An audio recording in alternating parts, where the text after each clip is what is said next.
రేట్లో కానివ్వండి తేడా ఉందని అనడానికి మా దగ్గర కూడా ఆ విధమైన చట్టం ఉండాలి. ఆ చట్టం యొక్క సమాచారం మీ దగ్గర కూడా తెలియాలి. ఎందుకంటే వ్యాపారస్తులు అందరూ కూడా ఆ విధంగా ఫాలో అవుతారని నేను అనుకోను. ఎందుకంటే మీకున్న సమస్యలు మీకుంటాయి. క్షేత్రస్థాయిలో ఎక్కడైతే ఫర్టిలైజర్ డీలర్స్ ఉన్నారో వాళ్ళకి మీరు సరఫరా చేసే ఈ డిఏపి కానివ్వండి, యూరియా కానివ్వండి, ఒకే ఒక ఆలోచనతోటి మనం ముందుకెళ్దాం. అదేంటంటే దేనికోసం ఈ సమావేశం ఏర్పాటు చేసామంటే కమ్యూనికేషన్ గ్యాప్ ఉండకూడదు. At the same time no compromise on quantity and price. Quality check చేసే వాళ్ళు వేరే ఉన్నారు, కానీ క్వాంటిటీను ప్రైస్లో మాత్రం ఎక్కడ కూడా వేరియన్స్ రాకూడదు.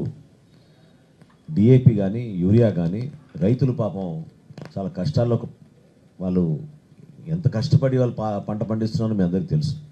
ఆ సందర్భంలో కూడా వాళ్ళు మళ్ళీ కష్టపడి దుకాణం దగ్గరికి వచ్చి కొనుక్కుందాం అనుకున్నప్పుడు అనుకున్న దానికన్నా 100 రూపాయలు చెల్లించమన్నప్పుడు